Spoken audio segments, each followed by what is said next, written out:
the most powerful man in Harlan Valley, arrived on foot. No horse, no hat, lips cracked to the edge of bleeding skin pulled tight across his jaw from 3 hours under an Arizona sun that turned the trail stones into something closer to coals than rock.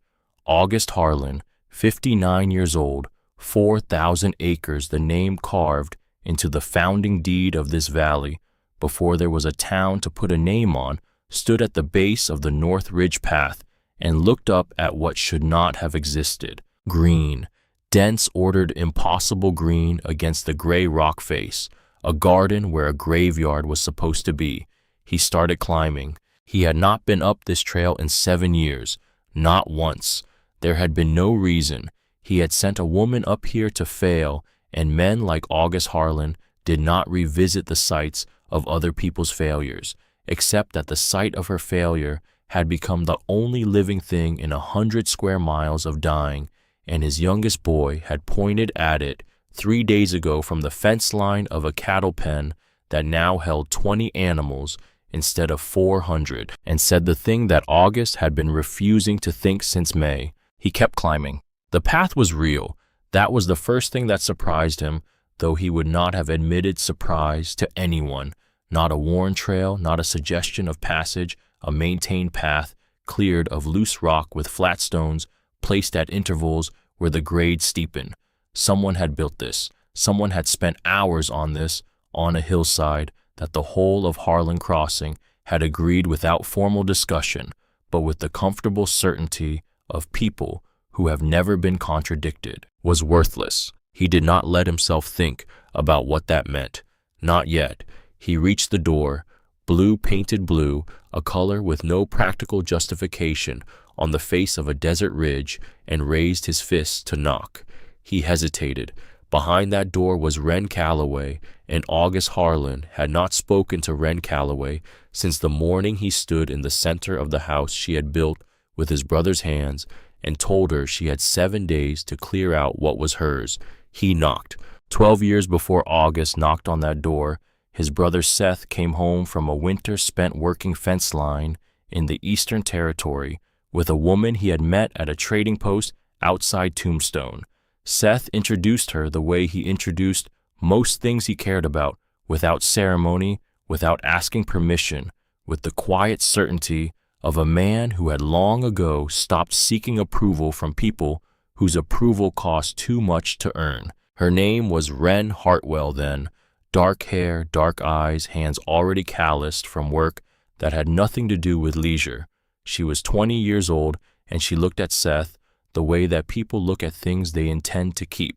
August shook her hand at the supper table and said she was welcome, because that was what a man said in his own home, and he watched her for the rest of the evening with the careful attention of someone cataloging a new variable in a system he had spent 30 years understanding. Seth was 32.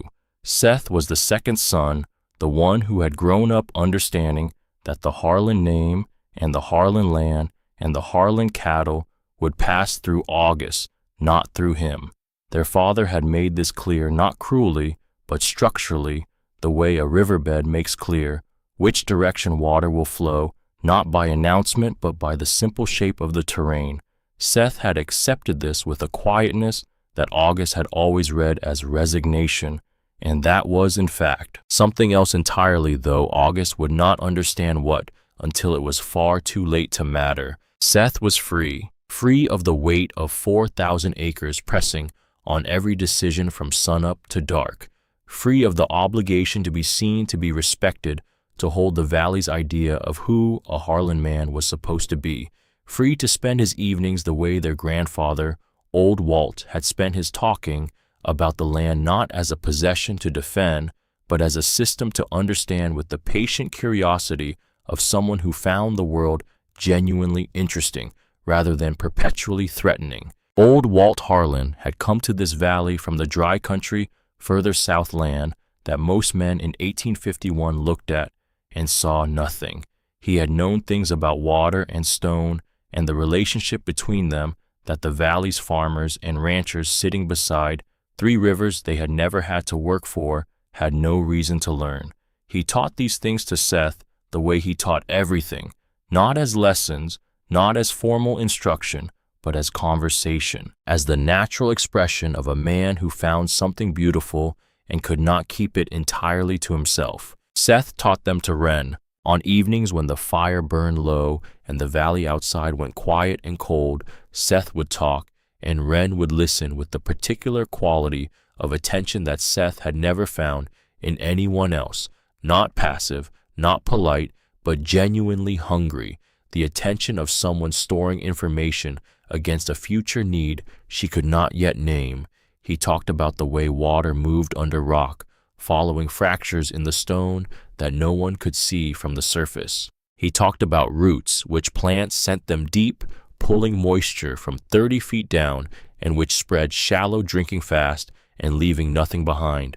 He talked about the angle of a rock channel, how a degree of difference in the grade determined whether water ran fast and escaped or slowed and stayed. One night, Ren looked up from her mending and said the thing that practical people always said when confronted with knowledge that seemed to have no immediate application: "What's the use of knowing all this when we've got 3 rivers 20 minutes from the door?" Seth set down the piece of leather he was working, turned it in his hands once, and said something that Ren put in a place inside herself that she didn't have a name for, one of those interior locations where the body files things it knows will matter later, even when the mind hasn't caught up yet.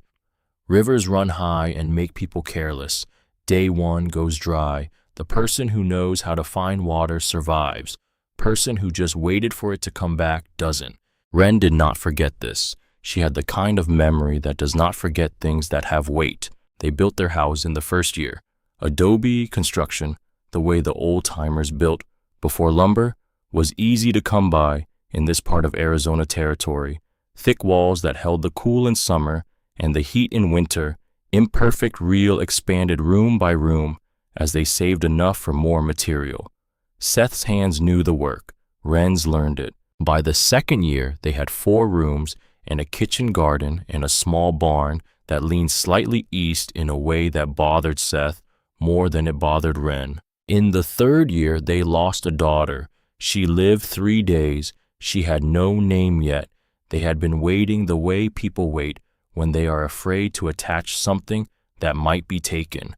She was buried in the corner of the kitchen garden under a marker that Seth cut from flat sandstone and that Ren could see from the kitchen window every morning for the rest of the time they lived on that land. The grief split them and soldered them simultaneously. There is a kind of loss that does this, that finds the joint between 2 people and breaks it open, and then in the breaking exposes something underneath that is stronger than what was there before. They did not talk about it very much. They did not need to. They had been a single thing before the loss arrived, and they were a single thing after it altered, but continuous, the way a bone is stronger at the break point than anywhere else along its length. In the 11th year, Seth got sick. It was not a dramatic illness. The dramatic ones are almost easier. They announce themselves. They force a reckoning. They do not permit the dangerous luxury of hope. Seth's fever was the slow kind. He would be better in the morning, genuinely better, sitting up and asking about the garden and laughing at something small, and Ren would let herself believe it.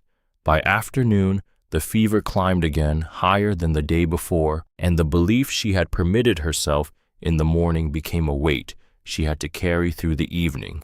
3 weeks and Seth stopped talking, not because he couldn't, because talking cost something he no longer had to spend. In the 4th week, 2 days before he went quiet for the last time, Ren made a decision.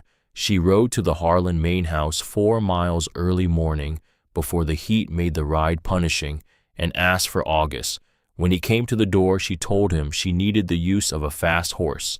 The doctor in Mineral Creek was 2 days out by ordinary travel one day on August's bay stallion, the horse that everyone in the valley knew was the fastest animal within 50 miles. August stood in his doorway and looked at her with the expression of a man performing a calculation.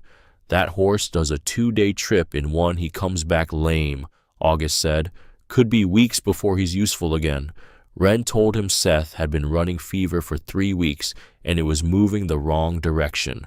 August said he'd see what could be arranged. He said it in the tone of someone who has already decided but prefers to leave the impression of deliberation. He said to come back in 2 days and they'd work something out. Seth died before the 2 days were up. Ren knew, standing at the grave on a cold March morning in 1876, while the preacher said the words that preachers say and the small cluster of neighbors stood at a respectful and useless distance, that she would not speak of the horse again. Not to August, not to anyone. The speaking of it would change nothing except distribute the knowledge to people who had no use for it. She filed it in the same interior place where she kept Seth's lessons about water present, accessible, not yet deployed. August stood across the grave from her. He did not meet her eyes. He came to the house 3 days after the burial. He brought 2 of his hands with him, not as witnesses exactly, but as architecture, a physical arrangement that established before a single word was spoken which person in the room held the weight. He walked in without being invited, the way men walk into spaces they consider theirs by nature, and stood in the center of the main room looking at the walls, the furniture, the wood stove with the expression of a man taking inventory rather than offering condolences. Ren was standing by the kitchen table. She said his name and gestured toward the chairs.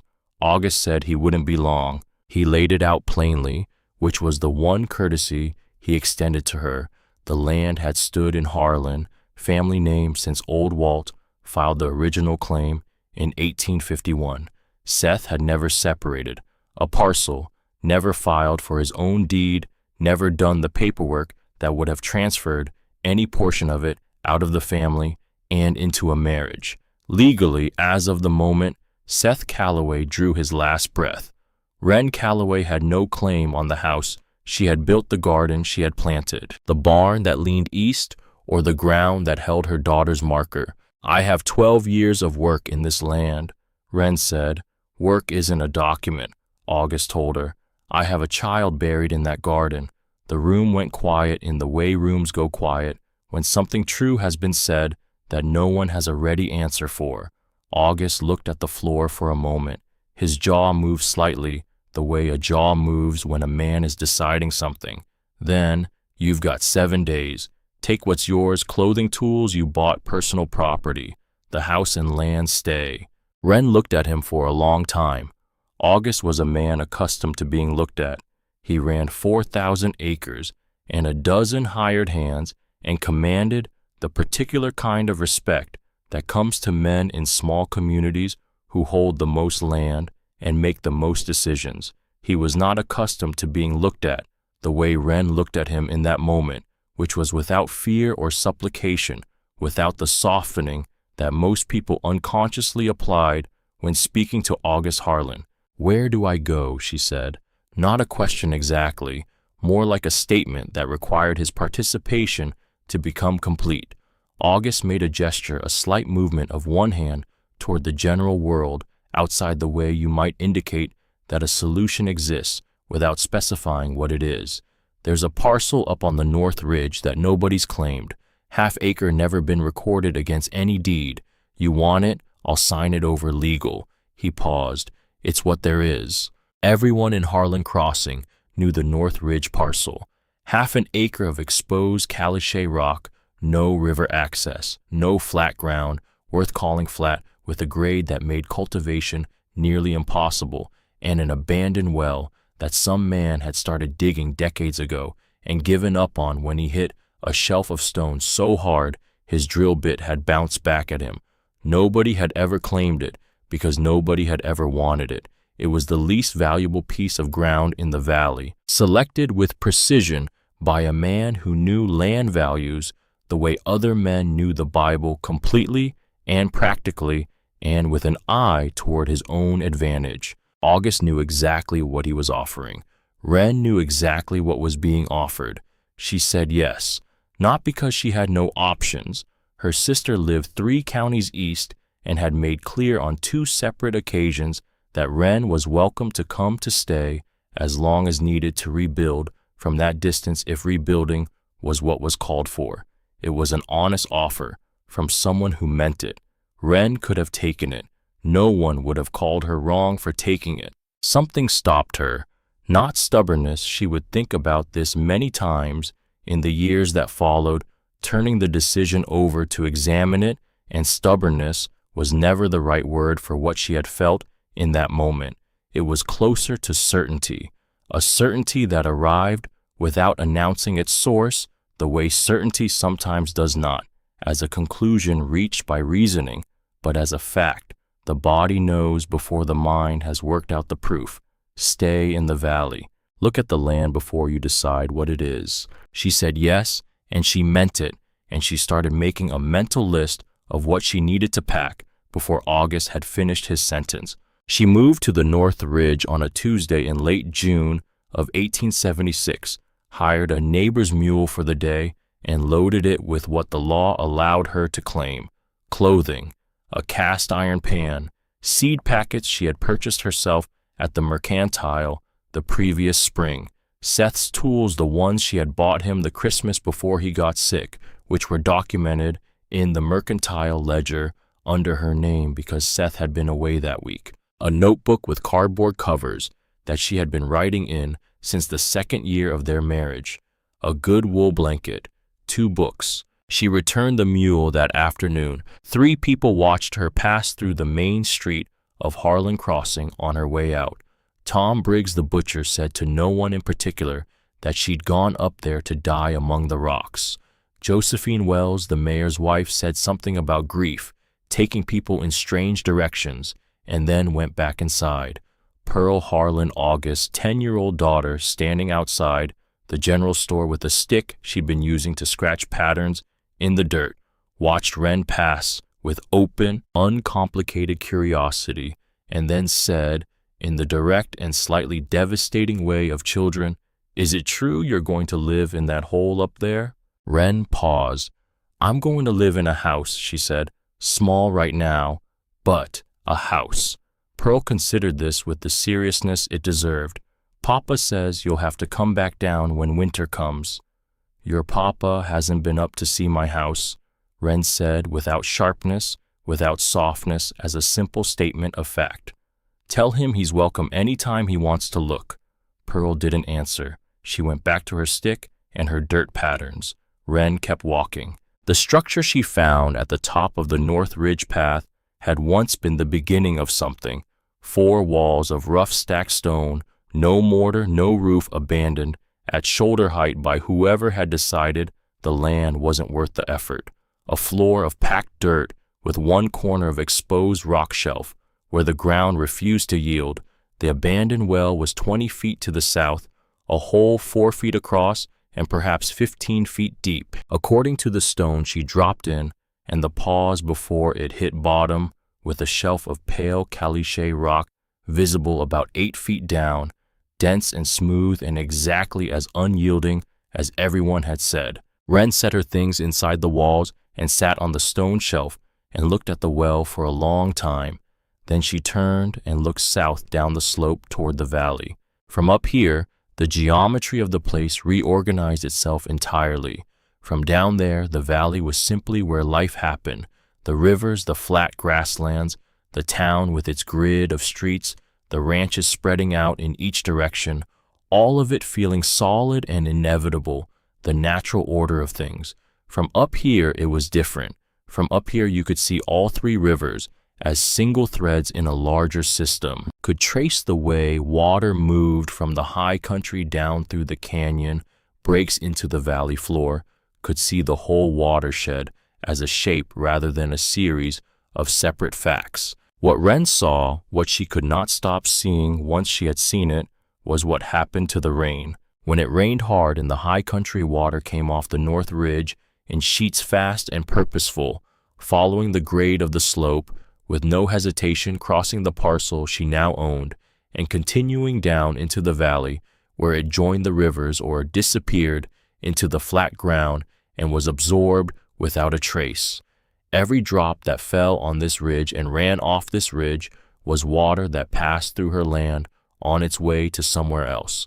Water that served no one on its way through. Water that did not have to do that. She pulled the notebook from her pack. The light was going gold and horizontal, the long light of late afternoon in the desert that makes even stone look warm. She opened to the first blank page and began to draw. Not from any formal knowledge of engineering or hydrology, she had none. From observation, she drew the ridge as she saw it from where she sat, marked the directions she had watched water run during the one light rain she'd seen since she arrived that morning, noted where the grade changed, where natural depressions in the rock created something almost like a bowl, where the caliche shelf she'd seen in the well appeared to continue along the surface as a faint line of paler rock. She drew for 2 hours until the light was entirely gone. She went back to the unroofed walls, arranged her blanket, and lay looking up at a sky that had more stars in it than the valley floor ever showed, because at this altitude there was nothing to compete with them. The land wasn't dead. Dead things didn't have structure. Dead things didn't have fracture lines and runoff patterns and underground shelves of rock that hid whatever lay beneath them. Dead was the wrong word for this place. Seth had told her the right word once, sitting beside a dry creek bed east of Tombstone while she asked him why he was drawing in the dirt instead of heading back to camp. He'd looked up with that particular expression he got when he was about to say something that mattered to him. Dry land isn't dead land, it's land that's waiting. Somebody. She closed her eyes with the notebook against her chest and slept. The well was the first thing she understood she had to solve, because without it, nothing else would work. She could capture rain, she could manage runoff, she could build and plant and haul water up from the valley on her back for years, but the valley water was not going to save her if the valley water ever stopped. She needed her own source. She needed to know what was under that caliche shelf. She sold the 2 rings first. This took her a week to decide and about 4 minutes to execute once she had decided.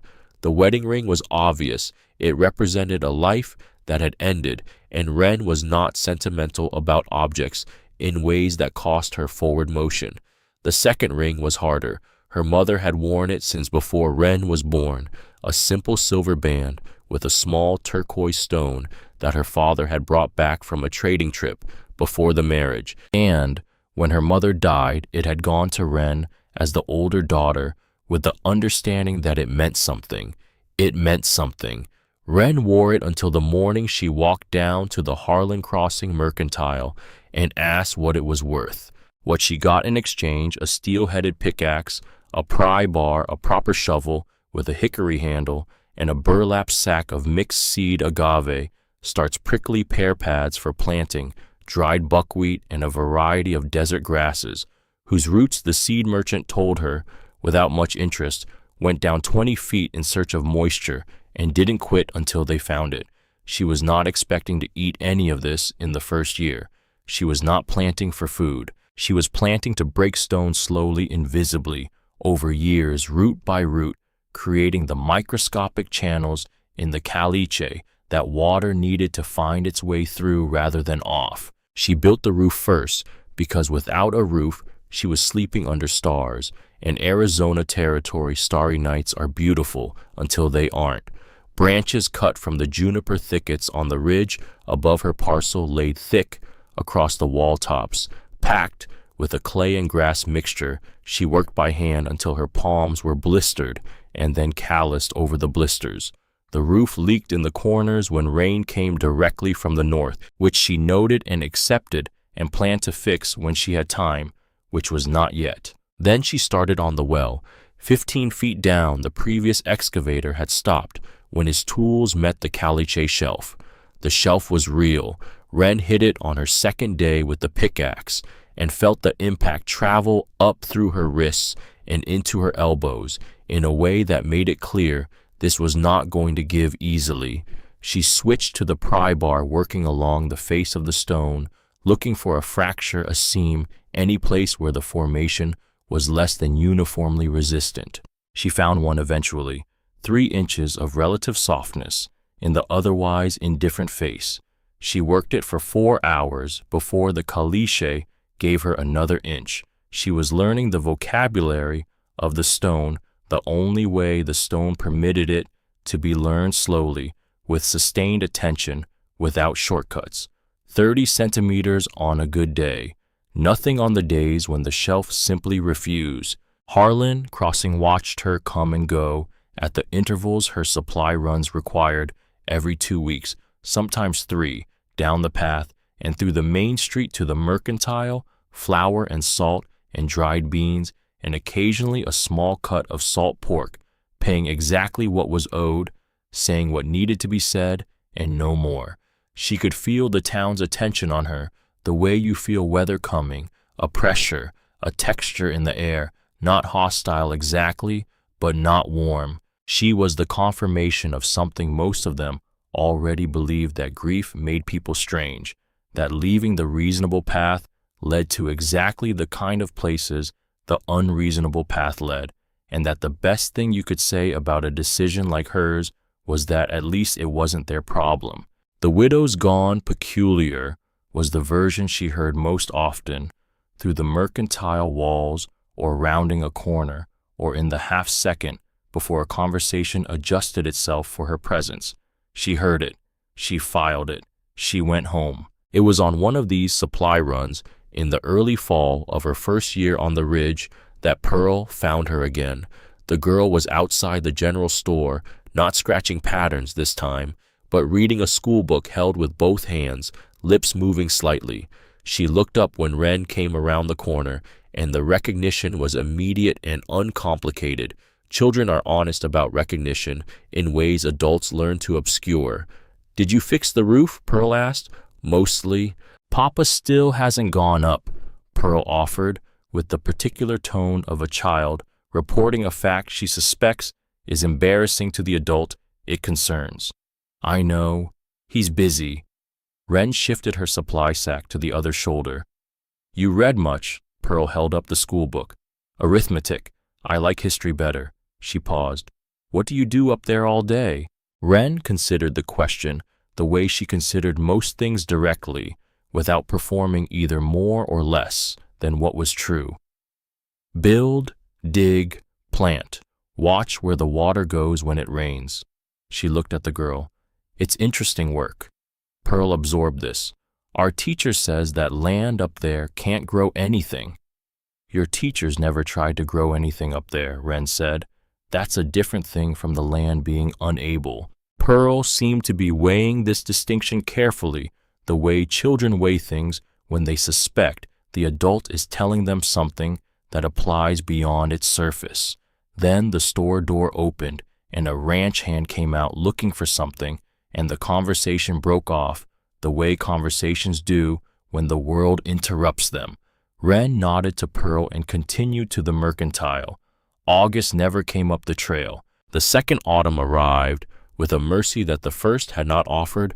3 weeks of intermittent rain from a weather system that came off the Gulf Coast and stalled over the territory, the kind of sustained, gentle rain that ranchers loved and that Wren had been waiting for with the specific anticipation of someone who has spent 8 months building for exactly this event. She had spent those 8 months between the digging and the planting and the roof repair and the daily business of keeping herself alive in a place that provided nothing she hadn't arranged for herself, walking the slope.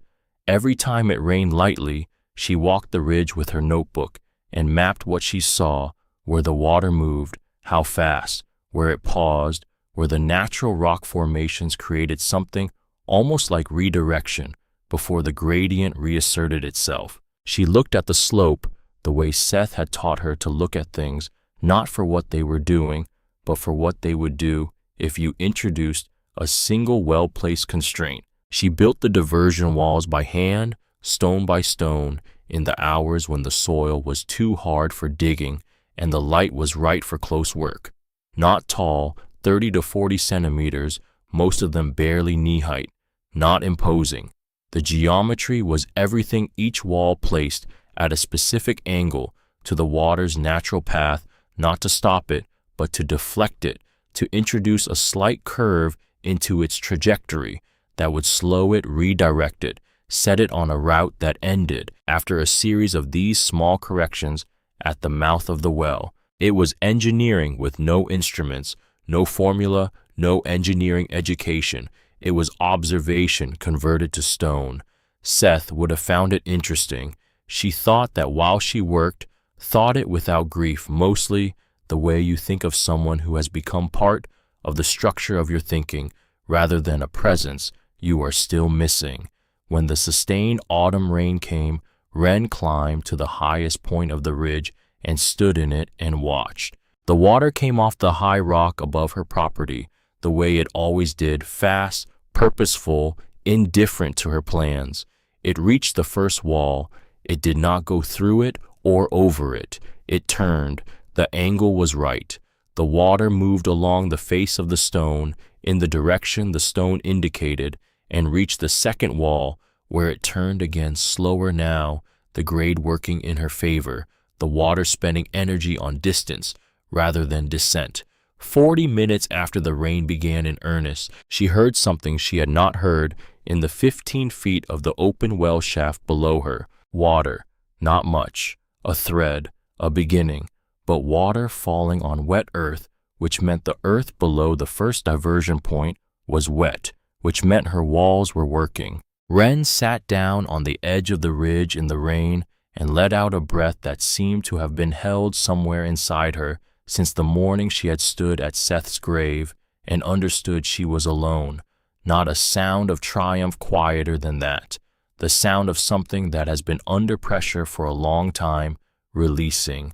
She sat for a while in the rain, getting thoroughly wet, and did not particularly care. That night she wrote in the notebook with the cardboard cover, "The water moved where I built for it to move."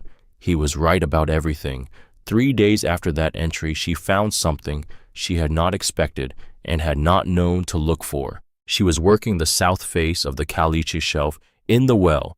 The shelf was 14 feet down, now the result of months of pry bar work, measuring itself in inches and half inches when the bar found a point of anomalous resistance. Not softer, different. The sound was different. A slight change in the tone the stone returned when struck the difference between a solid wall and a wall with something behind it. She worked the point for 2 hours without stopping, ignoring the ache that traveled from her hands through her forearms and lodged in her shoulders with the comfortable familiarity of a pain she knew well by now. When the caliche finally gave, it did not give in a single dramatic moment. It gave the way things give when you have been patient with them, incrementally, one section loosening and then another until she was able to pry out a section roughly the size of a dinner plate. She reached in with her hand past the broken edge. The rock behind it was wet, not damp wet. The temperature dropped 2 full degrees below the ambient temperature of the well shaft. Her fingers came back dark with moisture. She held them in the light and looked at them for a moment, and then she looked at the hole in the caliche shelf, and then she thought about what Seth had said about the way water moved under stone, not through it, but along fracture lines, following the path of least resistance, through formations that looked from the surface like solid, impermeable mass. Beneath the shelf there was something. She didn't know yet how much. She didn't know if it was a seep that would dry up in a week or something more, but the rock was wet, and wet rock in caliche country did not happen without a source. She covered the opening carefully, braced the loose section back in place so the well walls wouldn't shift, climbed out and stood in the last light of the afternoon on the lip of her well on her North Ridge parcel in the territory of Arizona. From here she could see the valley, the 3 rivers catching the late light, August land spreading green and fat and confident across the flat ground, the ranch house visible at 4 miles, the cattle moving in the lower pastures, all of it abundant, all of it existing without effort, or what felt like without effort from this distance, because the effort required to maintain abundance is invisible until the abundance fails. Below that shelf was water. She would find out how much. She went inside, made cornmeal mush on the small iron stove, ate it standing at the window that looked south, and then opened the notebook and began planning the next 6 months. Outside, the valley went dark, in the order it always did. The far ridges first, then the grasslands, then the town, the lights in the windows coming on, one by one, until Harlan Crossing was a cluster of warm yellow against the black. It looked from up here very small. It looked from up here like something that could be fragile if you knew where to look. Wren did not sleep for a long time. When she finally did, she dreamed of water, not the frightening kind of water dream, not flood or drowning or loss, but the other kind, the kind where water moves, where you have built for it to move, patient and purposeful, following the path you have prepared, going exactly where it needs to go. The second year on the North Ridge began with goats. Not planned. Wren had enough to manage without animals. The well work alone consumed 2 hours each morning before the heat made descending into the shaft punishable. The diversion walls needed constant adjustment, as she learned which of her original calculations had been optimistic. The roof leaked in a second spot she hadn't noticed until a November storm found it. She was not looking for more variables. The goat arrived, as variables do, without asking permission, at an inconvenient moment, with needs that could not be deferred. A drover named Calhoun was moving a small mixed herd south along the old territorial road that passed below the North Ridge parcel. Wren heard the animals before she saw them, looked up from the trough she was leveling beside the third diversion wall, watched the herd pass below for a few minutes with the mild interest of someone for whom any movement in the landscape registers as information. She saw the drover stop, saw him dismount, saw him crouch beside an animal that had separated from the others and was standing with its right foreleg lifted at an angle that told the story plainly from 100 yards away. She came down the slope. The break was clean mid-cannon bone, the kind that healed if you set it right and kept the animal still. Calhoun was a working man in a hurry with a practical problem. A goat that couldn't travel was a goat that would draw predators to the herd by nightfall. He looked up when Wren reached him with the expression of a man who had already made a decision he didn't particularly like. "You, that woman lives up the ridge," he said. Wren told him she was. "You know animals." She knew what she knew, which was that a clean break in a healthy animal was a mechanical problem with a mechanical solution, that she had the materials for a field splint on her person, because her person had learned to carry what might be needed, that the infection risk was low if she cleaned the site before binding. She said she thought she could manage it. Calhoun's offer was immediate fix, the animal keep it. He had a reputation to maintain, he said, which meant he couldn't be seen giving away stock, but if she could cure what he couldn't afford to carry, they'd call the exchange even and not discuss it further. She splinted the leg with 2 straight juniper staves cut from the ridge above and strips of ticking cloth from a worn-out pillowcase. She cleaned the site with the carbolic solution she kept for her own injuries, a small bottle she rationed carefully, and checked the circulation below the break. The goat, a mature doe with a broad back and the resigned philosophical temperament common to her species, endured all of this with minimal protests. 3 weeks later, the doe was walking. 6 weeks after that, Calhoun came back through with 2 young does as additional payment, said something brief about word traveling among drovers regarding a woman on the North Ridge who knew her way around injured livestock and moved on south before Wren could deflect the gift. Word did travel among drovers and the people who supplied them and the people who knew those people, but not among the residents of Harlan Crossing, who occupied a social world that intersected with the droving trade only commercially. By the following spring, Wren had 11 animals. With 11 goats came 11 daily outputs of manure. With regular manure came the beginning of something the Northridge caliche had never experienced: genuine amendment. Organic material working into the fractured stone, holding moisture, changing the chemistry of the surface in ways that were invisible for months, before they were suddenly unmistakable. The first unmistakable sign was color. Ren noticed it on a morning in early April, coming back from the well with the morning's first bucket, a darkness in the soil between two of the original agave plantings that had not been there the previous week. She set the bucket down, crouched, pressed two fingers into the dark patch, and brought them to her nose. Wet earth, living earth, the smell of something that had begun. She took a handful and pressed it in her palm. It held its shape when she opened her hand, not the powdery collapse of dead caliche dust, but the coherent compression of soil with enough organic content to have structure. It was a small handful of soil on a half-acre of rock face, but it was real, it was hers. It was the direct result of 2 years of decisions that everyone in the valley below would have called unnecessary. She stood up, looked at the handful for a moment longer, then spread it back where she'd taken it. The second unmistakable sign was the prickly pear. She had planted the pads in the rock crevices along the eastern perimeter 18 months earlier, not expecting fruit for years. The prickly pear had a different schedule. By late summer of the second year, the eastern border was producing not abundantly, but actually small red tunas that Ren harvested carefully with leather gloves and either ate fresh or boiled into a syrup. She traded at the mercantile in Harlan Crossing without explaining where it came from.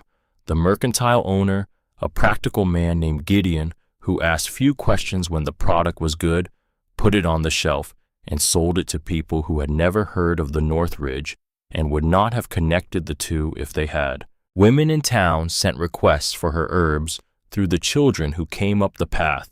This had begun quietly with a single request from the wife of the harness maker for a bundle of dried epizot against stomach trouble delivered through her son, with a note that had the careful handwriting of someone who was not sure how the request would be received.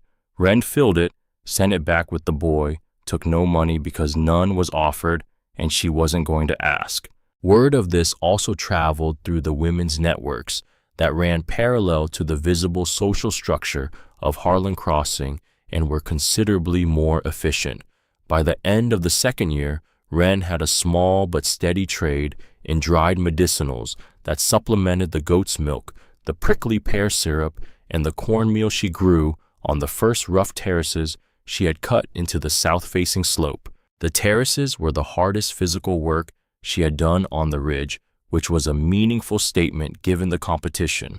She cut them into the slope by hand, horizontal platforms 12 feet wide, at most held back by mortared stone walls, angled very slightly inward toward the hillside, so that irrigation water would pool at the root line rather than sheet off the edge.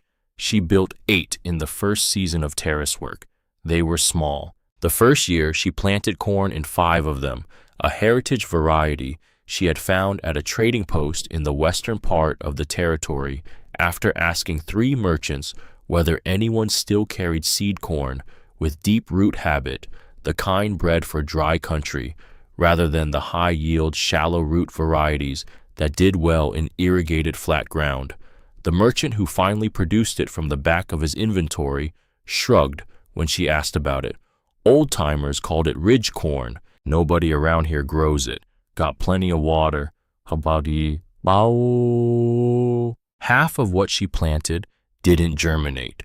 The corn that came up grew to 2/3 of its potential height before it stopped, as though it had calculated how much energy the available moisture could support and had decided rationally not to exceed the budget. The beans grew thin but tenacious. In October, she harvested 4 sacks of beans from the terraces, kept 3 for the winter, carried 1 to the Harlan Crossing Mercantile. Gideon looked at the sack with the expression of a man who is surprised by the quality of something he expected to dismiss. Where did beans like these come from this late in the season? My land, Ren said, and moved on to her other business. The storm came in the 4th year on a Tuesday afternoon in late July, when the sky went the specific yellowish gray that experienced desert people learned to read as serious. Ren saw it from the upper terrace, where she was checking the bean plants for aphids, a useful skill for finding aphids, and it turned out for getting an unobstructed view of incoming weather systems. The storm had teeth. She could see that from 3 miles out.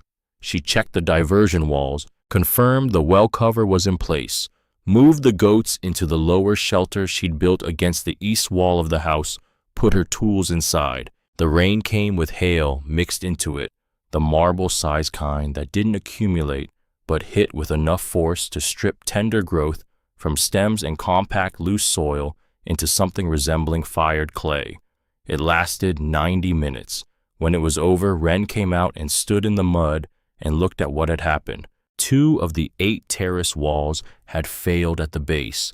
The water had found a seam in the mortar of the lowest course of each and leveraged it until the wall gave, releasing the accumulated earth behind it down the slope in a brown slurry that had traveled 30 feet before losing momentum. She stood looking at the damage with no expression on her face for a long time. Not because she felt nothing. The interior landscape was less calm than the exterior suggested, but because looking carefully at damage is the necessary first step before deciding what to do about it, and performing a motion in front of a mudslide was something she had no interest in. She spent most of that day walking the slope, examining each damage point, not just the 2 failed walls, but every wall, every terrace edge, every diversion channel, looking for where the storm had exposed weaknesses she hadn't known were there. She found 7 weak points she hadn't known she had. The 2 failures had been the worst, but they were not aberrations. They were the most obvious expressions of a structural problem that existed in lesser degree across the whole system. She sat on the edge of the first failed terrace as the afternoon light went long and thought about this with the specific quality of attention she brought to problems that did not have easy solutions. The walls had failed at the base because the base courses were taking the full weight of saturated soil behind them while also absorbing water from below. The fix was not simply rebuilding what had fallen. The fix was rebuilding differently wider base courses, a rubble drainage layer behind the wall face to relieve hydrostatic pressure, a second overflow channel cut into the terrace surface for moments when the primary channel couldn't handle the volume. She also thought about the fact that she had not seen these weaknesses until the storm showed them to her. She had been building from observation, from the things Seth had taught her, from the slow accumulation of trial and error across 4 years on this ridge. What the storm had given her at the cost of 2 terrace walls and approximately 6 months of accumulated soil was information she could not have obtained any other way, the specific vulnerabilities of her specific system under specific conditions. It was expensive information. It was also accurate in a way that no amount of theoretical planning could have produced. She started rebuilding on the 3rd day after the storm when the mud had dried enough to work. It took 3 weeks to restore what 3 hours of hail had destroyed. When she finished, the walls were wider at the base by 4 inches. The drainage layer was in place. The overflow channels were cut. The failure points she had identified in the other 6 terraces were reinforced before they could become actual failures. The storm had cost her 6 months.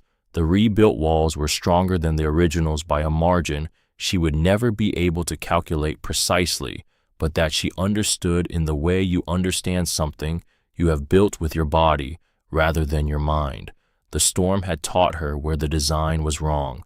She could not have gotten that lesson any other way. Somewhere around the middle of the 3rd week of rebuilding, on a morning when her hands were so sore from the mortar work that she had to wrap them in cloth before picking up the trowel, it occurred to her that this was the moment she had been closest to not continuing.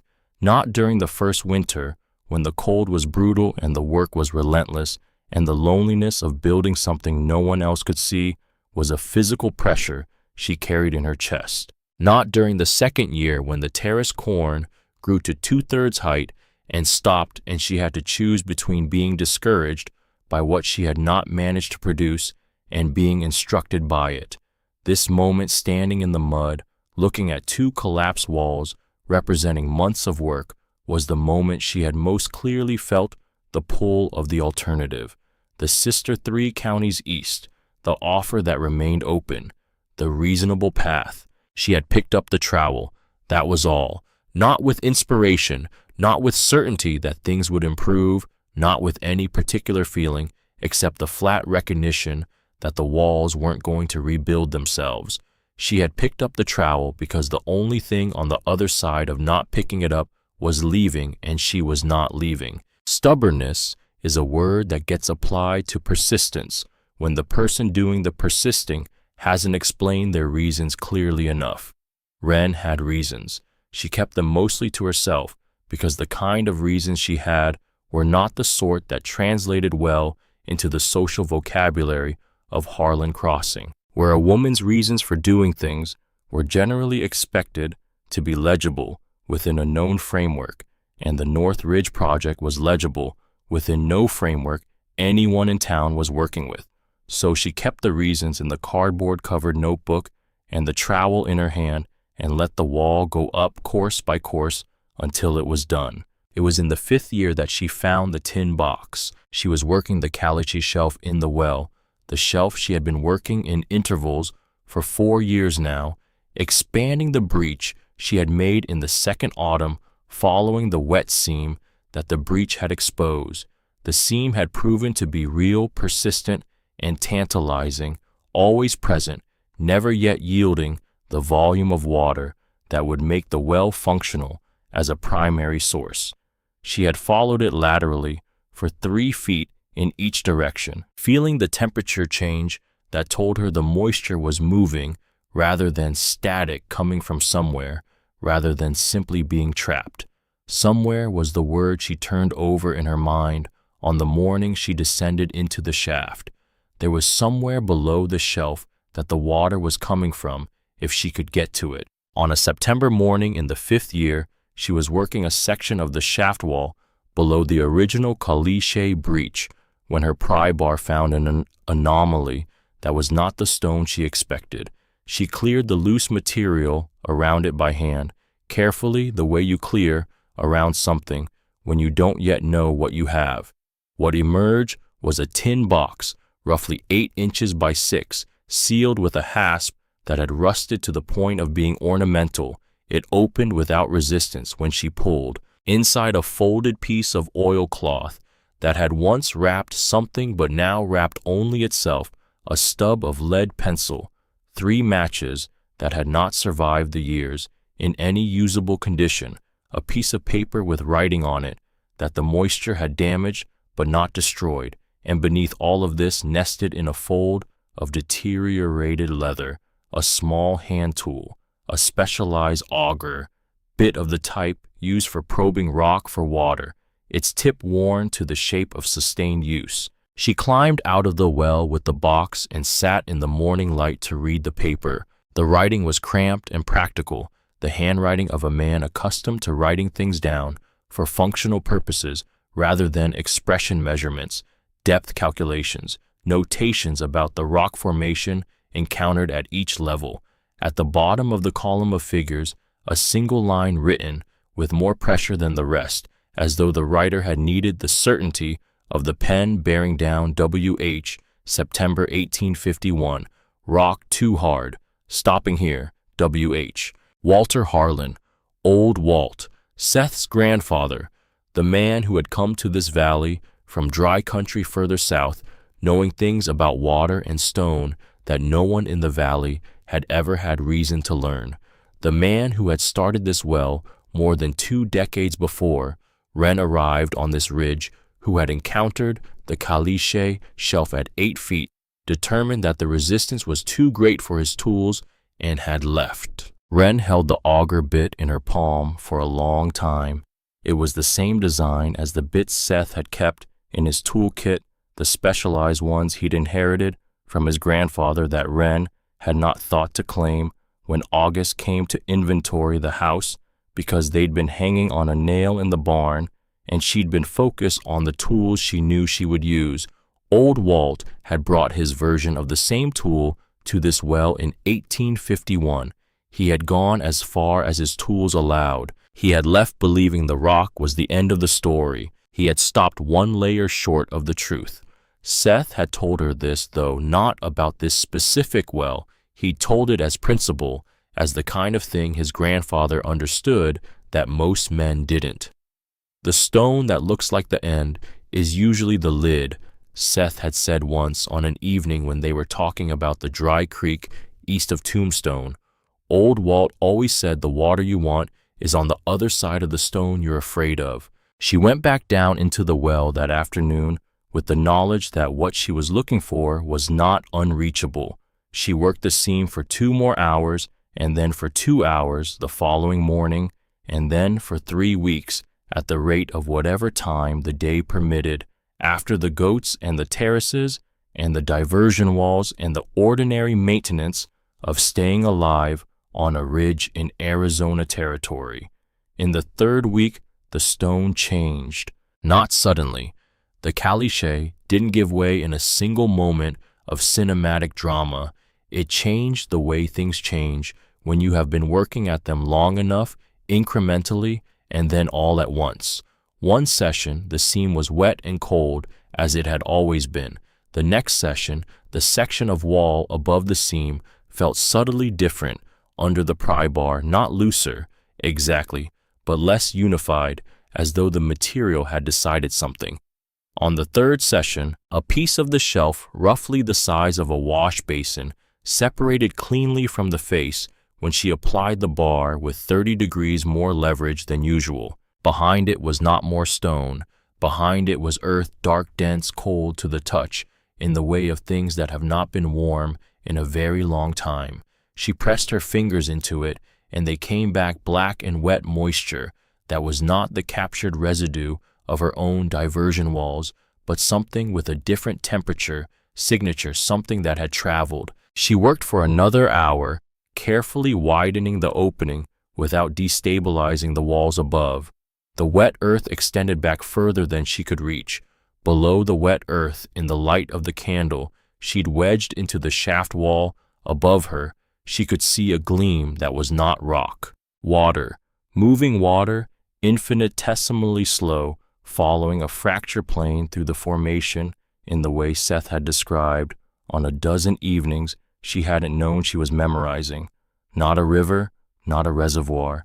A seep from an aquifer, small, real cold, clean in the specific way of water that has filtered through 50 feet of stone over decades, a source that had nothing to do with the rivers in the valley below, a source that would go on existing as long as the aquifer above it went on existing, fed by rainfall that percolated down through the ridge above her, rather than running off into the valley. She filled the bucket and climbed out.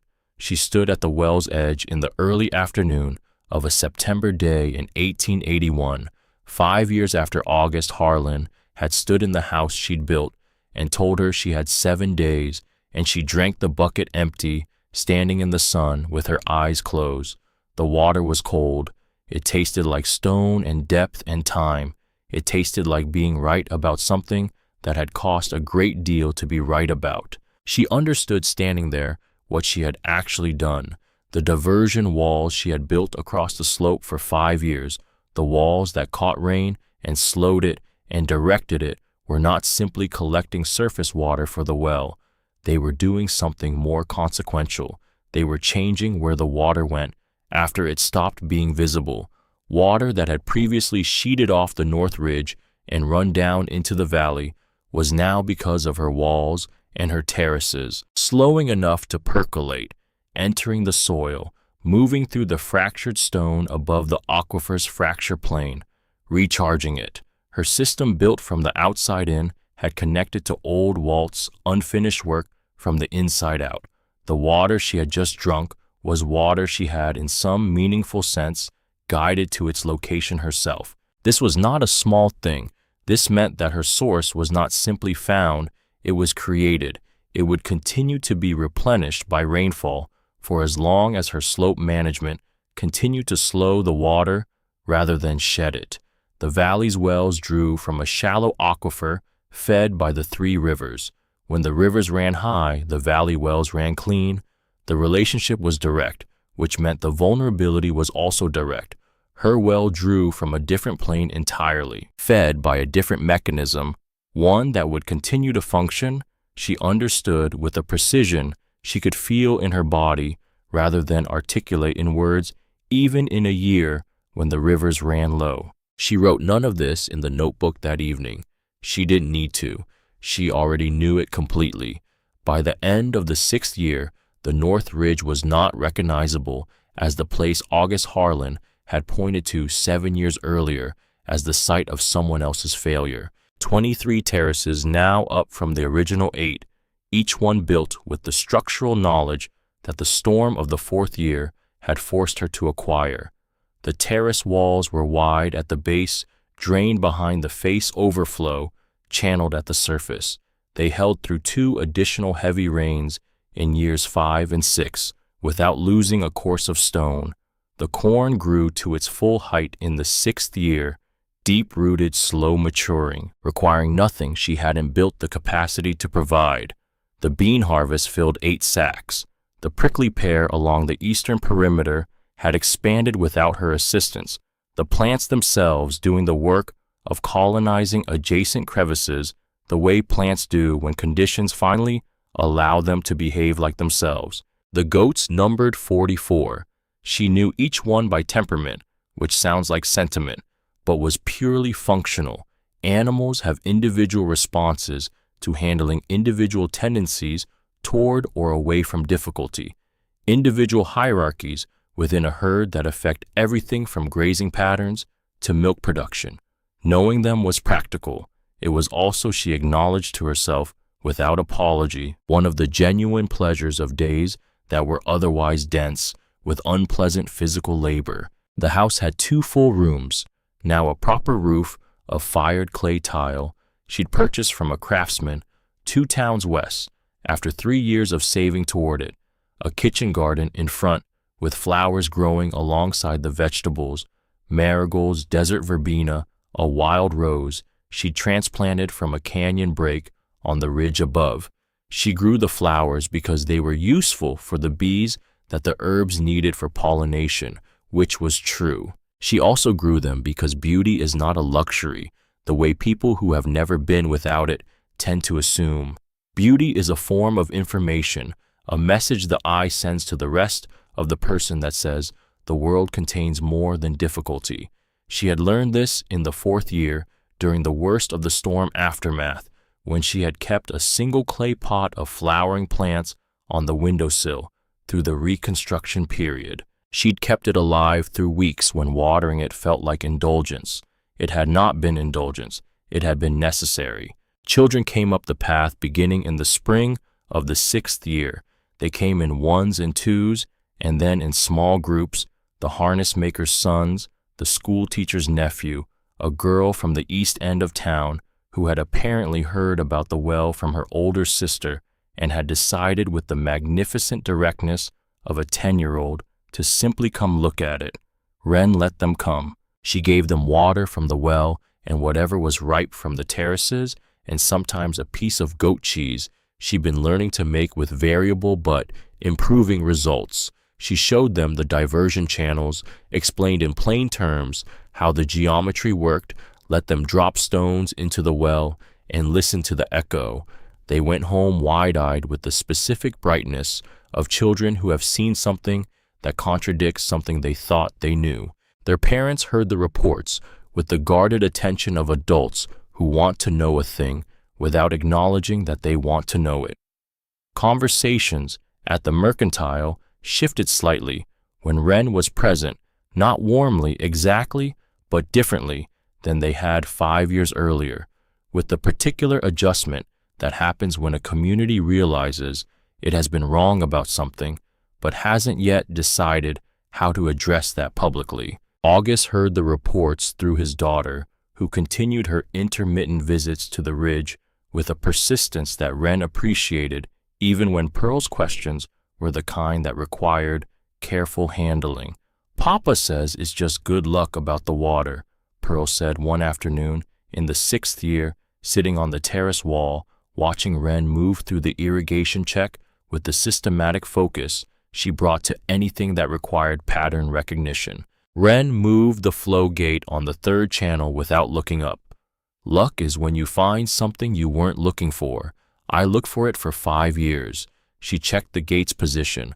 What your papa calls luck and what actually happened are going to become difficult to confuse from each other in about another year. Pearl absorbed this. Why a year? Because in a year, the valley will have a summer without rain. Ren looked up, then met the girl's eyes. That's when the difference between what I built and what everyone down there assumed would always be there gets obvious.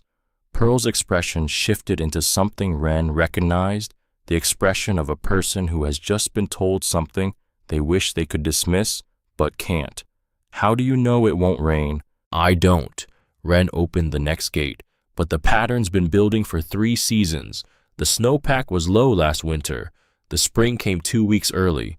I've been watching the dry grass come in thinner on the south faces every year for the last 4. Might be wrong.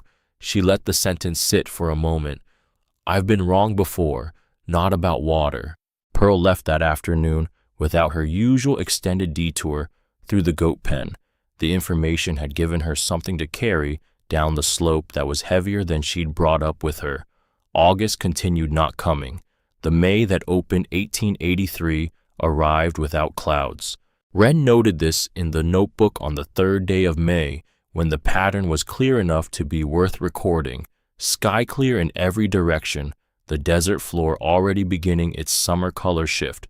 2 weeks ahead of schedule, the water in the first diversion channel, running at 3/4 of the volume it had shown in May of the previous year.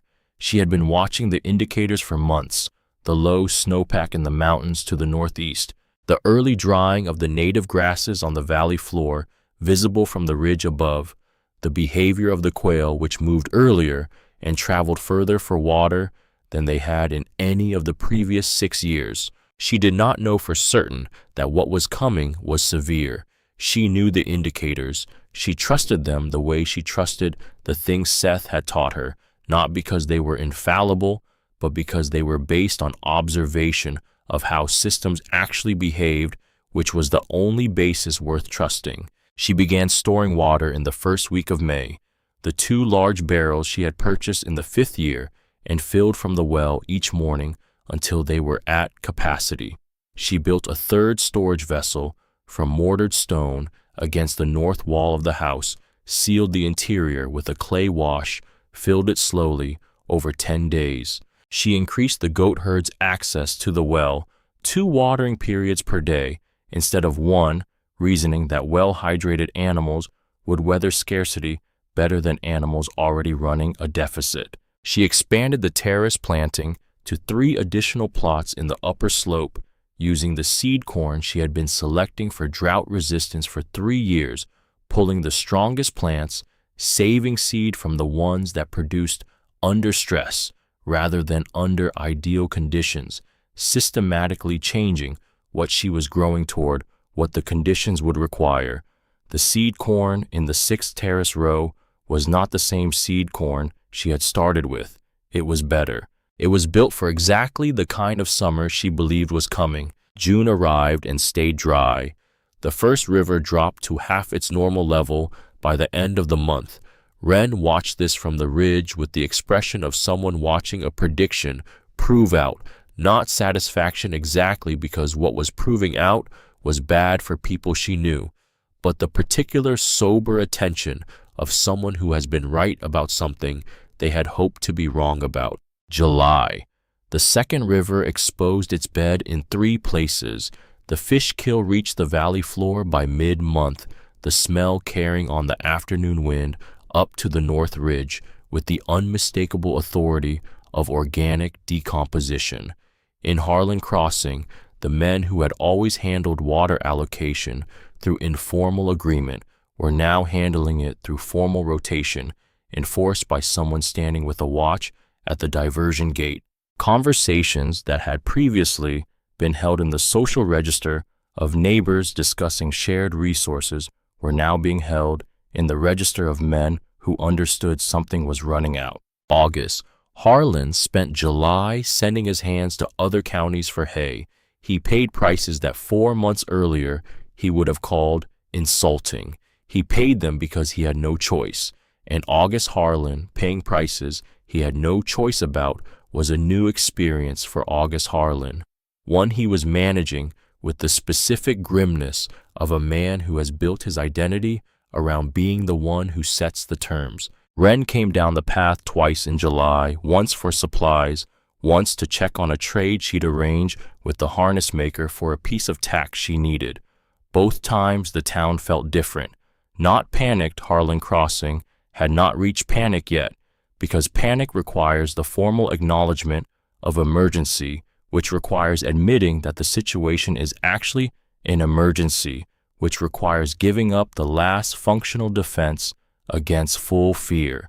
The town was in the stage before panic, the stage that looks like tense normalcy, where people go through the ordinary motions with an extra deliberateness that reveals to someone watching carefully that the motions have become effortful. The third river disappeared on a Wednesday in early September. Wren knew about it before the news reached the ridge because she had been watching the river's level in the valley for weeks, watching the progression of its withdrawal with the attention of a person for whom the information mattered beyond intellectual interest. It went the way the other two had gone, incrementally, then apparently all at once, the way thresholds work. One morning, there was a thread. By afternoon, there was a damp channel.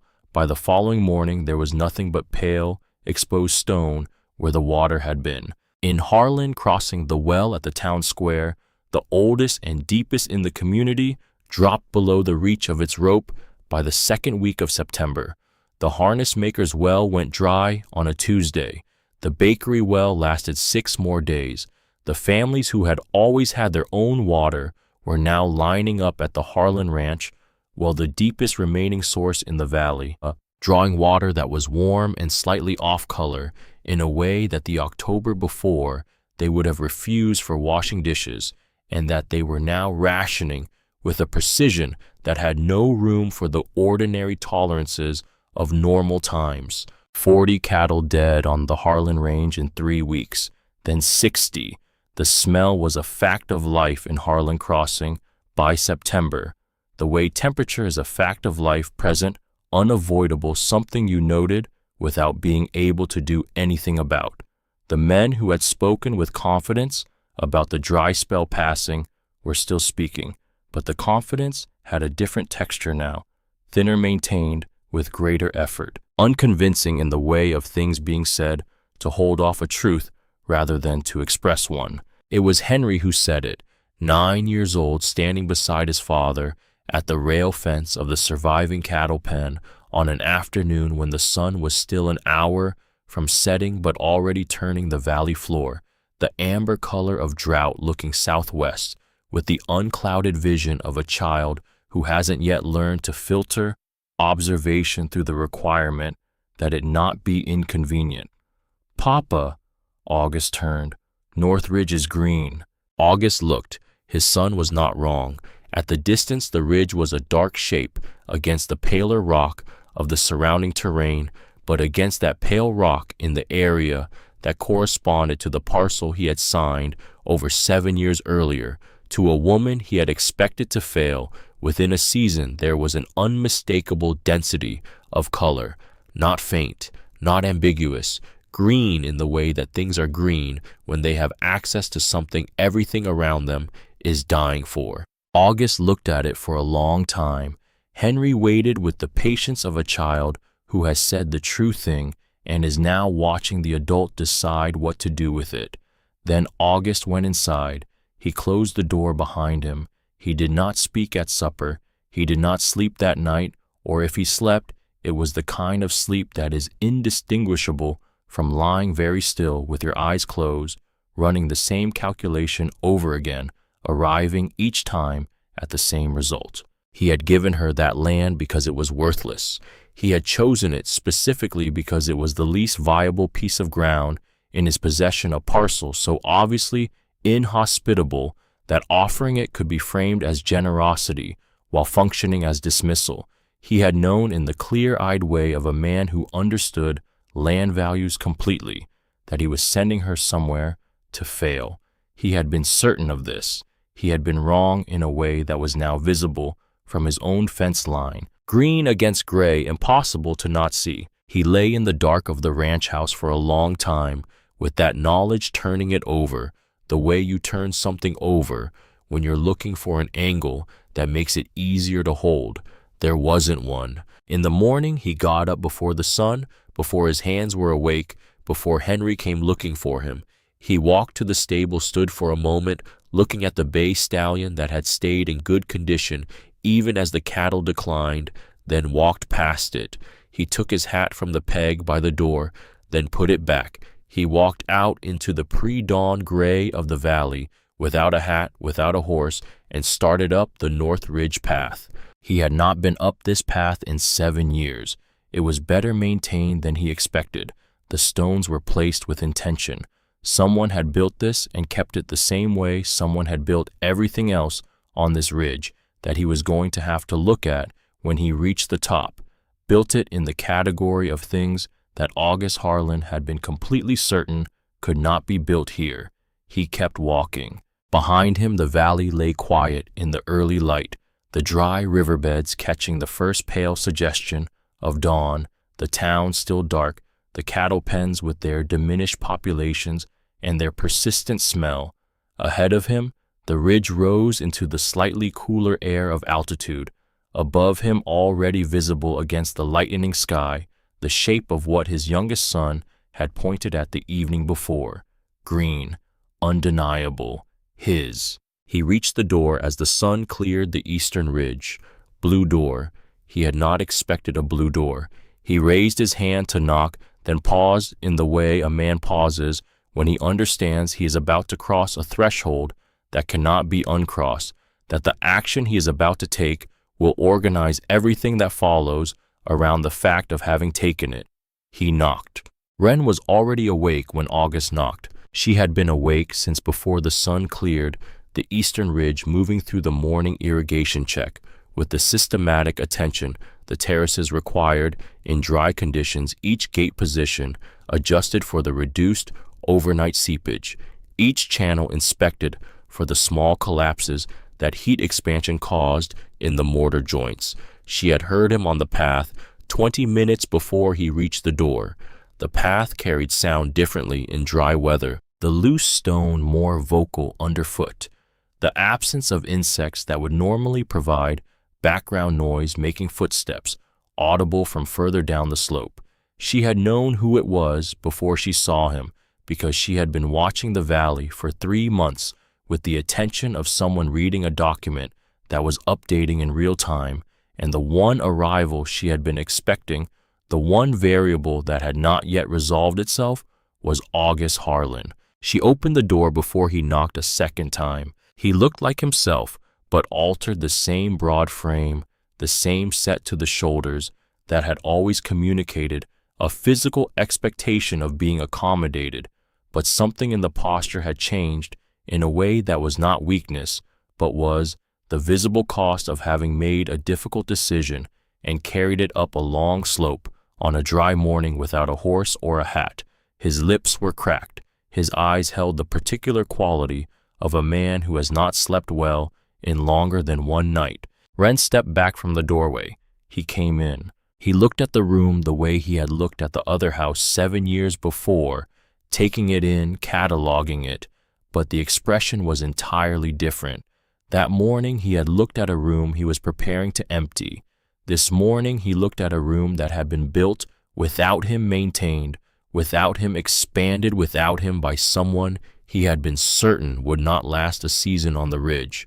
The wood stove in the corner, the shelves with their organized rows of dried herbs, stored seed, labeled jars of preserved fruit, the table with its 2 chairs and the cardboard-covered notebook sitting closed on the corner, the window facing south through which the terraces were visible in the morning light, green in descending order down the slope, each one a separate argument against the conclusion he had reached 7 years ago. He did not sit. Wren did not offer the chairs this time. "I have 20 cattle left." August said, the words coming out with the directness of a man who has rehearsed honesty long enough to know there is no elegant approach to it. The well at the ranch has 2 weeks of water at current draw, maybe 3 if I cut the herd's ration, but at reduced ration, they won't survive the winter in useful condition. He stopped. The next part costs more. The town has nothing in reserve. The men are talking about leaving, not threatening, actually discussing it as a practical option. Families who have been in this valley for 2 generations are talking about whether there is a valley to stay in. He looked at her directly for the first time since he'd come through the door. I need your help. Ren had been looking at him throughout this with the same quality of attention she brought to everything that required accurate assessment. She was not performing calm. She was calm, which is a different thing.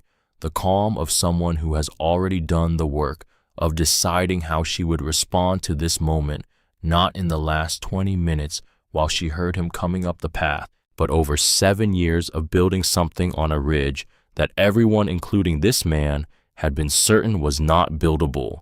Get up, she said. He had not knelt. She said it anyway because there was something in his posture, something in the way he was holding the weight of what he'd said that was adjacent to kneeling, and she was not interested in that dynamic. Stand straight. He did. The adjustment was small but visible. 7 years ago, you gave me this land because you were certain it was worthless, Ren said. You chose it for that reason specifically. I knew that when I accepted it. You knew that I knew. She let this sit for a moment, not for effect, but because it was true, and because true things sometimes need a moment of silence to be fully present before the next thing is said. But you gave it. That was the thing. Worthless or not, you signed it over, and that signature was what I needed. Not kindness, just the signature. She looked past him briefly at the south window, the terraces, the valley below, where 3 dry riverbeds were catching the morning light without water in them. Water doesn't belong to people who find it. Seth taught me that. It moves where it needs to move, and the person who knows how to be useful to that movement gets to be part of it. That's all. She met his eyes again. I'm not going to start keeping it now. August held her gaze.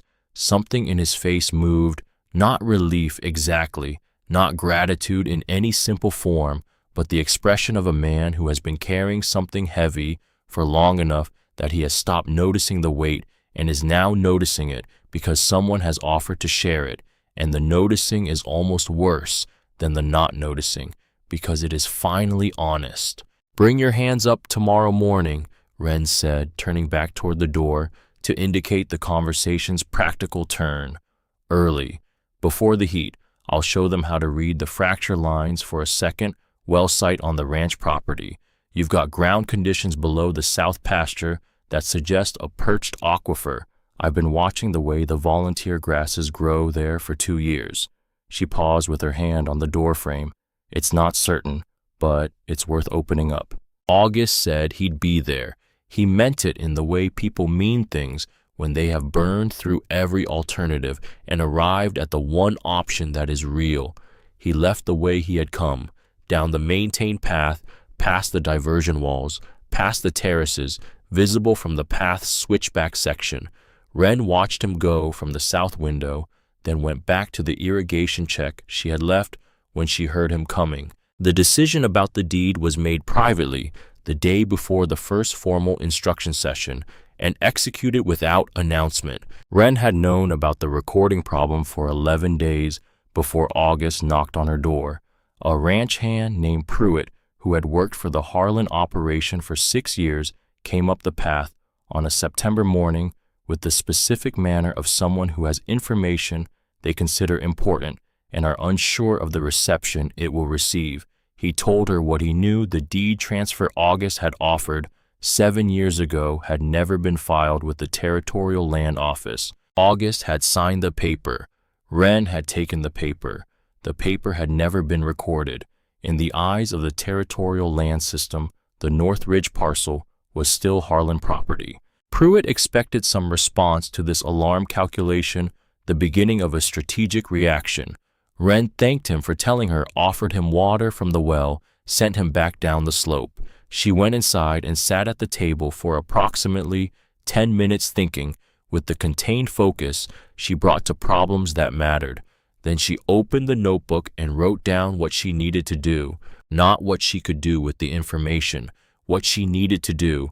There was a version of this situation in which the unrecorded deed became leverage, in which a woman who had spent 7 years being dismissed, displaced, and condescended to by the most powerful man in the valley used the law's oversight to extract something from the man whose oversight it had been, who had the most to lose now that the parcel in question was the only viable water source for miles.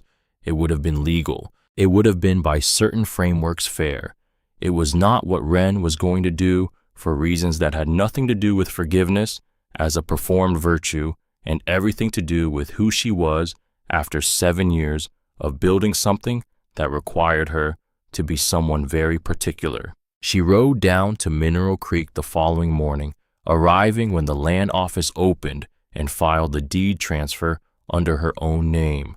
The clerk looked at the date on the original document, looked at the current date, made a comment about the gap. Ren said there had been a delay in filing. The clerk recorded it without further inquiry. By mid-morning, the Northridge parcel was legally, formally, permanently Ren Calloway's property, not because August had finally done something right, but because Ren had closed the gap herself, the way she had closed every other gap on that ridge, without waiting for someone else to handle it. She told August about this on the morning his hands came up for the first instruction session. She said it plainly, without drama, the way you report a task completed. She also told him about Pruitt's visit, so that August would understand she had known, had had the option, had made a choice. His expression during this accounting was one she had not seen on him before, a species of recognition. The particular look of a man who has just had his own behavior reflected back to him clearly enough to see it, who has simultaneously understood what was done to him and what was chosen instead of the equivalent retaliation. He said nothing immediately. Then, that was a more decent thing than I had coming. It wasn't about what you had coming, Ren said. It was about what I'm building. The instruction sessions ran 6 days a week through September, October, into November. Ren came down the path at 6 each morning, arriving in Harlan Crossing in the cool before the day's heat established itself, carrying the leather satchel in which she kept her notebook, her measuring cord, a plumb bob, a folding rule, the accumulated material record of 7 years of figuring things out on ground that didn't want to cooperate. She had never taught anything formally. She had explained things to Pearl, to the children who came up the path, to the occasional drover who was curious about what she was doing on the ridge. Teaching a town was different in scale, but not in kind. She used the same method, plain language, direct example, no terminology that couldn't be immediately grounded in something the listener could see or touch. She taught the men to read fracture lines in caliche country, the surface indicators that suggested permeable zones below changes in native plant distribution, subtle depressions in the terrain after rain, the specific color variation in exposed rock faces that indicated different mineral composition and therefore different water holding capacity. She taught them to dig differently than they had been digging, not straight down, following the obvious path, but with attention to the formation they were moving through, adjusting angle and method as the material changed. Carl the blacksmith understood immediately. He had spent 20 years working with metal that responded differently depending on its temperature, its grain, the direction of the hammer's fall. The concept of material that required you to read it rather than simply apply force to it was not new to him. He asked questions that cut to the structural core of each principle, and within 2 weeks was explaining those principles to other men with a clarity that Ren found more efficient than her own explanations, because Carl spoke in the specific vocabulary of men who work with their hands. She redirected students to him without ego about it. The information was the point. Its route from her to them was secondary. She taught the women to build diversion walls, not the full system she had developed over years, but the basic geometry, a wall that deflects rather than blocks, placed at an angle to the water's natural path, built wide at the base, mortared at the face. She showed them what angle to aim for by demonstrating with the water from the town's emergency supply barrel, pouring it across a patch of level ground and watching how a single flat stone changed its direction when placed correctly. The principle was visible immediately. The skill was in the placement, in reading the slope, in knowing where to put the constraint, rather than simply building one and hoping. Hattie the baker turned out to have an instinct for slope reading that surprised both of them. She had been placing bread in an oven for 30 years and had developed, without knowing she had developed it, a precise sense of how heat moved through a non-uniform medium, which was not so different, Wren pointed out, from how water moved through non-uniform terrain. The analogy landed. Within a week, Hattie was choosing wall sites that Wren would have chosen for reasons she could explain clearly. August came to every session. He arrived on time, which for a man who had spent his life setting the schedule rather than adhering to someone else's was itself a form of statement. He listened in the particular way of people who are accustomed to being the most competent person in a given room and are now navigating the experience of not being that, with a controlled expression that could have read as pride or stubbornness, but that Wren, watching him from the corner of her attention, read as something more costly and more honest, the effort of a man actively revising himself. He did not ask many questions in the group sessions. He came to her after, on the days when there was something specific he wanted to understand, and asked then. These conversations were brief, practical, conducted with the same directness that had characterized the worst conversation she'd ever had with him in her dead husband's house. The directness was the same. What had changed was its direction. On a Tuesday in early October, he came to her after the morning session with a question about the south pasture she had mentioned on the day he first came up to the ridge, the perched aquifer she thought might be accessible below the volunteer grass zone. She walked the pasture with him that afternoon, both of them moving slowly across the dry ground, Wren stopping to crouch and examine plant roots, to note the way the terrain tilted 5 degrees to the southwest, in a way that surface observation would miss to point at the one section of exposed rock face along the pasture's northern edge, where a faint line of darker mineral coloration suggested what she thought it suggested. August crouched beside her at the rock face. He was quiet for a moment, looking at the line she was indicating. "How long have you known this was here?" 2 years, Wren said. "Roughly." He absorbed this. She did not elaborate because elaboration was not necessary. They both understood what it meant that she had been watching his land with more careful attention than he had been paying it himself for years, while he had been watching the North Ridge with certainty that there was nothing to watch. He started digging the south pasture well the following week. He used the method she had taught, worked with 2 of his hands, who were quick learners, hit the perched aquifer at 19 feet in the 3rd week of October. The water was not abundant, less than what the North Ridge well produced, less than what the valley's primary wells had carried in good years, but it was real, it was his, it was independent of the 3 rivers that had failed him. He sent word up the ridge by way of Henry. Wren read the message, wrote back a single line, suggesting he line the upper shaft with mortared stone before the winter ground movement could compromise the walls, and return to her afternoon work. The hardest part of the winter of 1883 into 1884 was not cold. The temperature dropped to levels the oldest residents placed among the lowest in memory, single digits, on the worst nights sustained below freezing stretches that turned the dry riverbeds into pale ribbons of ice that would have been beautiful under different circumstances. The roads to the outside closed for weeks when a late November storm pushed snow into the canyon approaches and drifted it against the rock faces in quantities that no practical amount of shoveling would address. The hardest part was the hunger, specifically the particular quality of hunger that comes not from having nothing, but from having less than enough for a long time, the kind that doesn't kill quickly, but that removes something from people incrementally, the easy generosity first, then the ordinary tolerance for inconvenience, then the reflexive good faith that allows communities to function as communities rather than collections of competing interests. Harlan Crossing had known drought. It had not known shortage. The two are different experiences, and the valley's people were discovering the difference in real time. The North Ridge stores the 8 sacks of beans, the dried corn, the preserved prickly pear, the goat cheese Wren had been packing in salt since July in preparation for exactly this, supplemented the valley's depleted reserves without eliminating the gap. She did not pretend otherwise.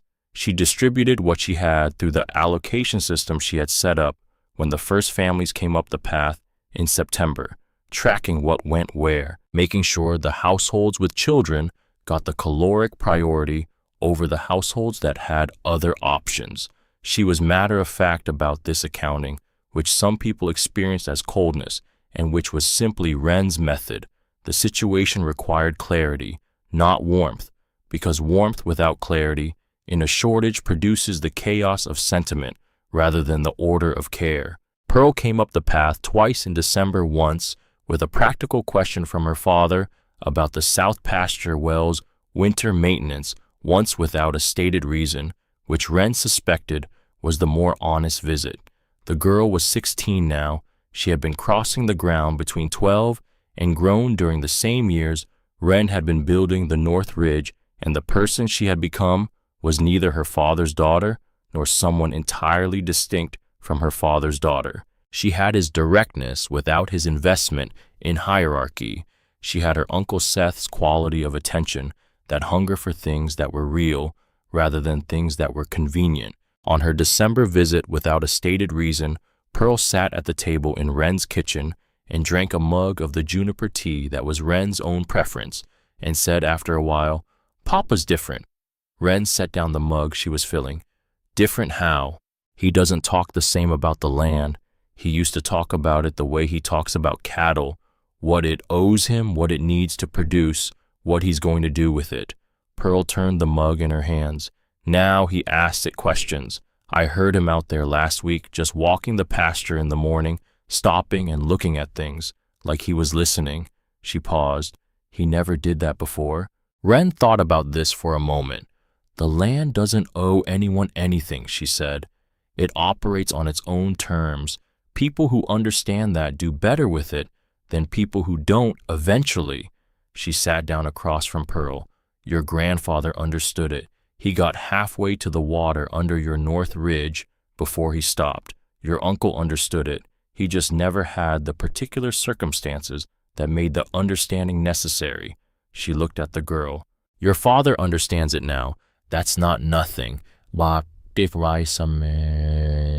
Pearl looked at her with the directness of someone who has decided to ask the question she came to ask. "Do you forgive him?" The question sat between them in the kitchen for a moment, in the cold quiet of a December afternoon with the fire low in the stove.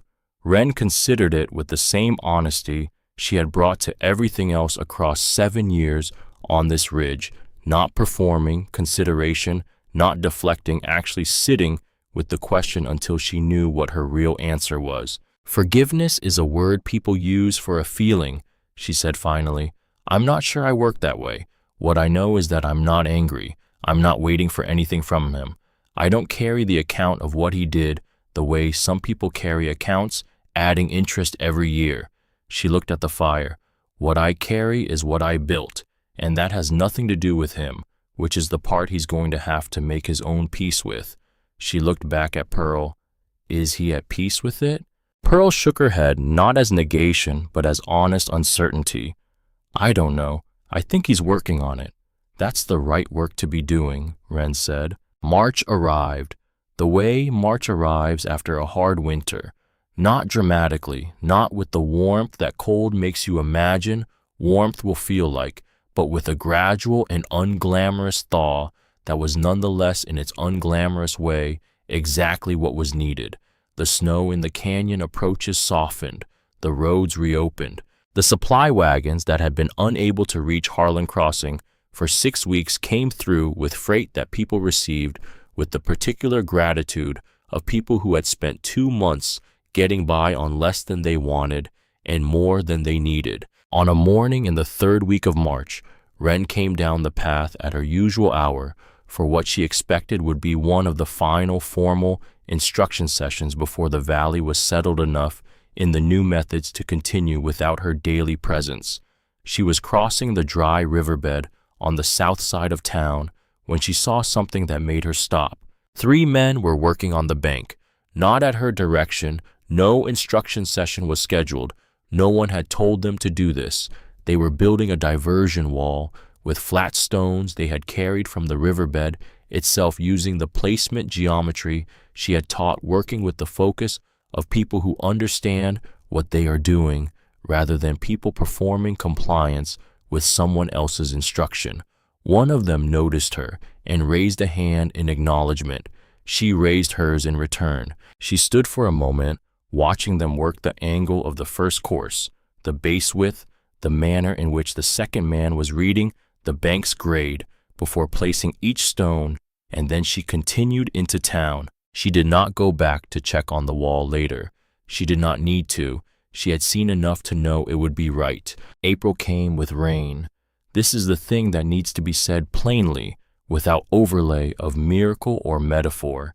April in Arizona territory usually brings rain because that is the pattern of the region's climate, and 1884 was not an exception to the pattern. The rain came in the first week of April, the way it always came from the southwest, preceded by 2 days of high cloud arriving in the afternoon with the reliable personality of something that has made this trip before. The difference was not the rain. The difference was the land it fell on. The diversion walls held the runoff in the areas where walls had been built. The deepened wells, August South Pasture Well, the 3 additional wells that men had drilled using the techniques from the instruction sessions, the town square well that Carl had supervised a crew to deepen by 8 feet. In February, those wells received the percolating fraction of the rain rather than watching it run off into channels that led away from the aquifer zones. The native plantings that several families had installed along their fence lines and field borders, desert grasses, the deep-rooted variety Wren had been recommending, along with prickly pear, starts from her own eastern border, held the soil in place during the heavy portions of the storm rather than releasing it in the mudslides that had characterized previous wet seasons on the valley's sloped terrain. The rivers came back, first the smallest within a week of the first serious rain, a trickle that became a thread, that became something you could call a current. The second followed. The third took until late April, running low compared to its former self, but running the sound of it carrying across the valley floor in a way that people stopped what they were doing to listen to, because it was a sound that 4 months of absence had made audible in a way it had never been when it was constant. Harlan Crossing was not restored to what it had been. Restoration was not actually what happened. What happened was reconstruction, not of the same thing, but of something that occupied the same ground with different knowledge built into it. The valley that came through the winter of 1883 into the spring of 1884 was a valley that had learned at considerable cost that abundance was not a given. It was a condition that required tending. It required the kind of attention that Wren had been paying to the North Ridge for 7 years, not anxious attention, not the attention of fear, but the attentive care of someone who understands that the things worth having require being worth having. Not everyone learned this equally. Not everyone came out of the hard winter transformed into someone wiser about the land they lived on. People are not uniformly teachable, particularly when the lesson arrives through suffering rather than choice, and some of the men who had come to the instruction sessions in the urgency of September had returned to something close to their prior habits by the time the rivers were running again. This did not particularly surprise Ren. She had not been trying to change everyone. She had been trying to change enough people that the knowledge would persist in the valley after she was no longer the only one who carried it. That threshold she had met. The mayor's formal offer came in May, delivered in person rather than by letter, which Ren recognized as a calculation. A letter could be set aside and not answered, while a person standing at the door created a social situation that required direct response. Mayor Wells came up the path with the careful step of a man who had not done much physical climbing and was managing the grade with the concentration it required. He made the offer standing in front of the blue door, with the valley visible behind him in the morning light, a land grant in the valley proper, the deed to a house in town that had stood empty since its previous owner departed in the fall, a payment from the community fund that he named with the care of someone who has prepared for this number to be negotiated. Ren listened to all of it. She thanked him for coming up the path, which she meant the climb was not nothing for a man of his conditioning. Then she declined. The mayor's expression suggested he had not fully prepared for this outcome. He asked whether the terms could be improved. Ren said the terms were generous, and the answer was still no. He asked whether she needed time to consider. She said she had already considered. He asked with the careful diplomacy of a man who genuinely wanted to understand rather than simply to find the right argument.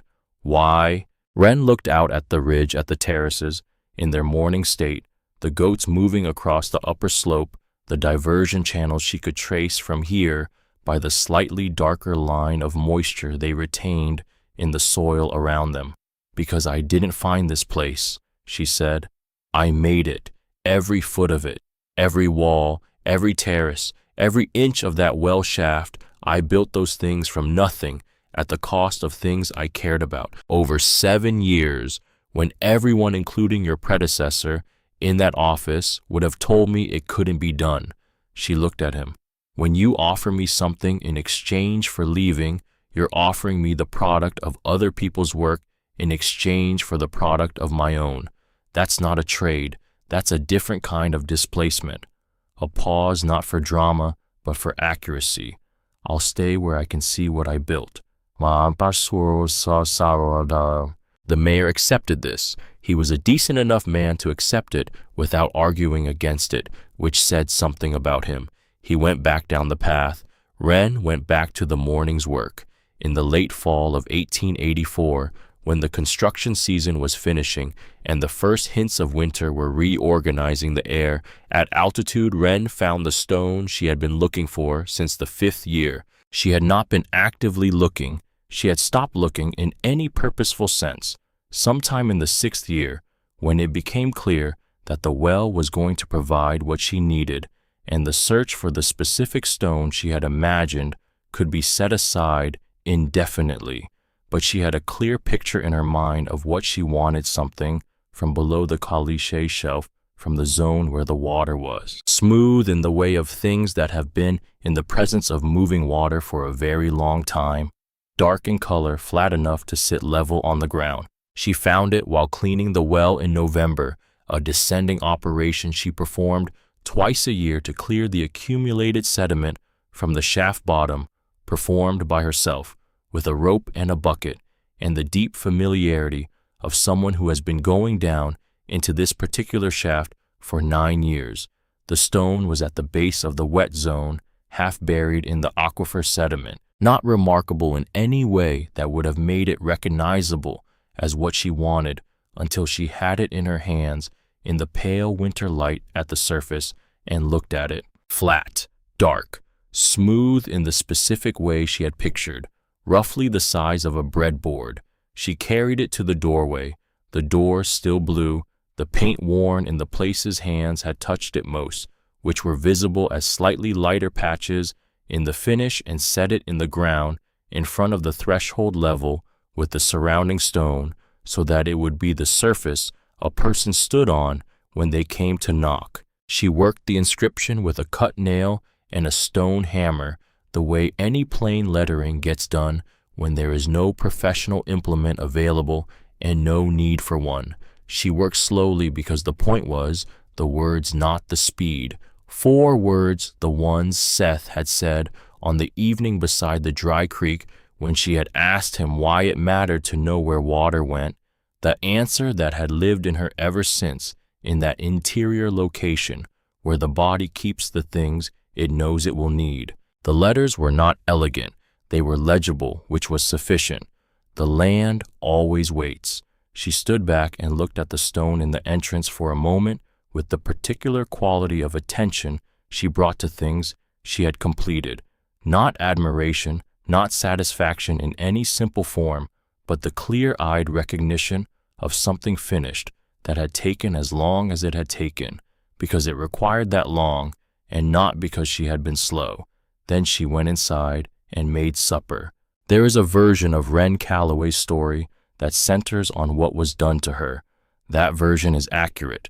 The facts of the displacement are real. The grief is real. The 7 years of solitary labor against the indifference of both the land and the community are real. Those facts are not in question. But the version that centers on what was done to her is missing the part of the story that matters most, which is what she chose in response to those facts and how that choice was made and what it cost. She had options. This is important. The story is only interesting because she had options, because the alternative to the North Ridge was available, was offered sincerely, would have been accepted without judgment. A woman with no options is a person enduring circumstances. A woman with options who chooses the hard thing is asking a question that requires an answer, which is what makes the hard thing worth choosing. The answer in Wren's case was not stubbornness, though the word was applied to her generously during 7 years of visible failure to succeed, according to the Valley's assessment of what success looked like on the North Ridge. Stubbornness is resistance to change. What Wren had was closer to its opposite, a willingness to be changed by what she encountered, to let the storm of the 4th year teach her what the walls had gotten wrong, to let the failure of the corn teach her to breed better seed, to let the caliche shelf teach her patience with the kind of resistance that yields to sustained pressure rather than to force. She was not resistant to change. She was committed to something which is different, and the commitment required a self that was stable enough to learn without being destabilized by the learning. The North Ridge she left to the Valley in the years that followed, not by leaving it, but by teaching its principles until the principles were no longer hers, until they belonged to the people who had built their own walls and dug their own deeper wells and planted their own deep-rooted seed along their fence lines. That transfer was not generosity in the way the word is usually meant. Generosity implies you are giving away something you could have kept. Wren could not have kept the knowledge by withholding it. Knowledge kept in a single person dies with that person. Knowledge transferred becomes part of the place it was given, to becomes part of the ground-level understanding of a community, becomes the kind of thing that granddaughters know without knowing where they learned it, the way Seth had known things from old Walt without being able to point to a specific lesson. This is what actually happened in Harlan Valley in the years after the drought of 1883.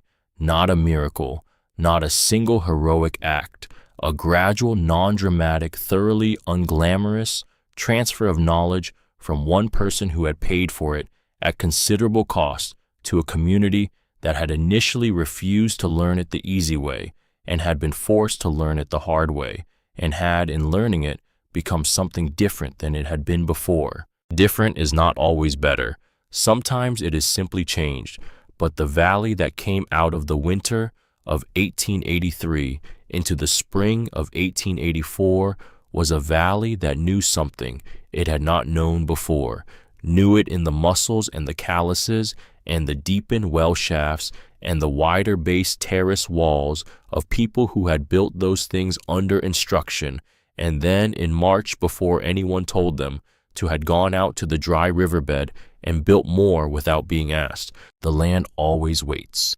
This is what Seth had meant, though Seth had not lived to see the full scope of what his meaning encompassed. He had meant it about water, that dry ground is ground with unrealized potential, that the absence of visible moisture is not evidence of the absence of water, but evidence of the absence of the right intervention. He was right about that specific thing. He was also right about something larger, which Wren understood from the vantage of a completed stone inscription in a doorway on a ridge that had been called worthless by everyone who had ever looked at it from the valley below. The land waits. So do the people standing on it if they're paying attention. The valley waited for someone to come along who could see what it needed. The North Ridge waited for someone who knew how to listen to what it could do rather than what it appeared to be. Wren waited for nothing. She worked, which is its own form of waiting, the active kind, the kind that makes something out of the time it occupies rather than simply enduring it. August. Harlan spent the years after the drought being, by the account of everyone who knew him, a different kind of rancher than he had been before. Not transformed. Transformation is too theatrical a word for what happened to August, which was less dramatic than that and more durable. He paid more attention. He asked more questions of his own land. He started a small seed exchange with 3 neighboring ranches, sharing the drought-resistant corn variety that Wren had given him in the spring of 1884, propagating it through 4 counties over the following decade until it was simply part of what people in that part of Arizona grew in dry years and credited to no one in particular because its origin had receded into the general knowledge of the place. Pearl studied land management formally, eventually at an institution 2 states east that admitted women without fanfare in the early 1890s. She carried with her a set of notes she had made during the instruction sessions of 1883, written in the careful hand of someone who understood she was recording something worth keeping. She cited Wren Calloway in those notes by name consistently for the rest of her working life in a field that had very few women in it and no shortage of men who assumed the foundational knowledge had come from other men. The citation was Pearl's form of diversion, while redirecting credit to where it had actually originated against the natural tendency of that credit to run off in a more convenient direction. Wren stayed on the North Ridge.